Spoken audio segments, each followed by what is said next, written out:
All right, let's dive into the sun-scorched, zombie-infested world of Resident Evil Extinction. And trust me, this is way more than just a survival story. We're talking about identity, cloning, and an all-out war against the company that, actually ended the world. So let me ask you something right off the bat. What if you weren't the only you? I mean, really think about that. Imagine going through hell, fighting for your life, and then you find out you're just a copy, not the original. Yeah.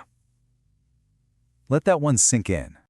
Okay, so the movie just drops us right into the chaos. We see someone who looks exactly like our hero, Alice. She wakes up in that creepy mansion, somehow gets through those insane laser traps, escapes, and you think, okay, she made it. And then, bam, she's gunned down. Just like that. You're thinking, wait, did they just kill the main character? Well, not exactly. Because then you see these scientists in hazmat suits come out, and they just dump her body into this huge pit. And what's in the pit? Dozens, maybe hundreds of identical bodies. All Alice's. The person we just saw die, she wasn't the real deal. Just another failed test. And that crazy reveal? It's the perfect setup for what we're about to get into. This is a world of clones. And who's behind all this? The one and only Umbrella Corporation. Publicly, they're this squeaky clean pharma company, right? Making medicines, saving lives. But behind closed doors? Oh, they're the ones who created the T-virus. They're literally the architects of the entire apocalypse. So what is this T-virus? It's a synthetic plague they made. And it doesn't just make zombies, it ends the world. It brings the dead back to life and mutates anything that's still living. It's the reason the whole planet is basically one big, angry desert filled with monsters.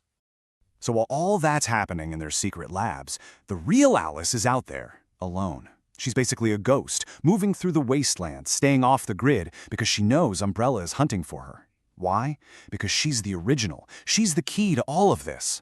But she's not going to be alone for much longer. Her path is about to cross with a whole convoy of survivors. So Alice is out scavenging, and she finds this diary, and in it, there's talk of a safe zone, a place the virus hasn't reached, Alaska. It's this tiny glimmer of hope. Then she hears a radio broadcast from other survivors, some old friends actually, and that's it. She decides she's done being a loner. Of course, in this world, the second you feel a little hope, something awful happens. A massive flock of crows, infected with the T-virus, descends on the convoy. We're talking a literal storm of flesh-eating birds. And bullets? They're barely doing anything. And just when it looks like it's all over, Alice shows up. She knows guns aren't going to cut it. She basically tells everyone, look, your only shot is to stick with me. She wants to lead them to that safe place in Alaska. And this is where we see just how special she is. Alice taps into the virus inside her, but instead of turning into a monster, she gets these insane powers. She just unleashes this wave of fire, this psychic blast, and completely incinerates the entire flock. It's incredible. She's definitely more than human. So that amazing power display? It saves her friends, but it's also like she just set off a giant flare in the sky for Umbrella. Now they know where she is. And we're about to see what their whole sinister plan really is. Okay, so here's the deal with the main villain, Dr. Isaac. He's not just some maniac, he's actually trying to make a cure, to even tame the zombies. The problem? Nothing works. He realizes the key is the original Alice. Her blood is the missing piece, because she's the only one who bonded with the virus and got superpowers instead of, turning into a brain-dead monster. And remember that giant fire blast against the crows? Well, that massive power surge lit up the radar for Umbrella's supercomputer, the White Queen. It locked right onto her signature. So yeah, the hunt is officially on. Umbrella knows where she is. A showdown is coming, and it's going to be Alice and her small group of survivors against Umbrella's brand new toys, super zombies. So Isaac sets up this ambush. He just leaves a big shipping container in the middle of nowhere. The convoy stops to check it out, the doors burst open, and out come these enhanced zombies. They're not your typical shamblers. These things were made using Alice's blood, so they're fast, strong, and way too smart.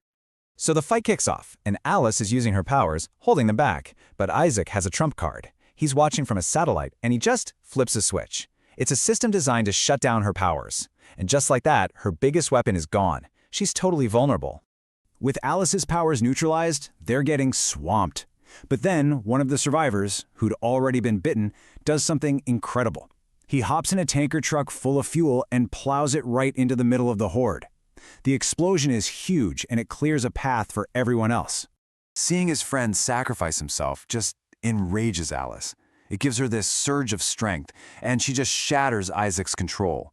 She completely overloads the satellite system and gets her powers back. In all the chaos, Isaac's crew gets wiped out, and he actually gets bitten by a zombie right as he's escaping in his helicopter. So Alice and her crew follow that helicopter right back to the secret Umbrella base, and down in the lab she finds Dr. Isaac. But he's in a bad way. To fight off the zombie bite, he's pumped himself full of the antivirus, and it's turned him into this giant, tentacled monster. It's literally the creature versus its creator. And where do they end up fighting? In a perfect replica of that laser room from the opening scene.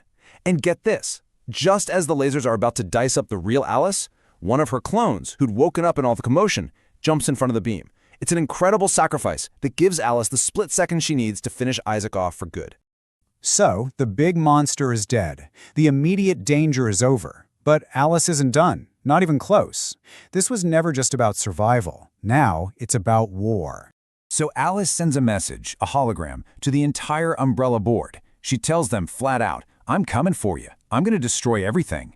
And then for the big finale, she says, "And I'm not alone." And right then, you see her standing there with an entire army of her clones, all awake, all ready for a fight.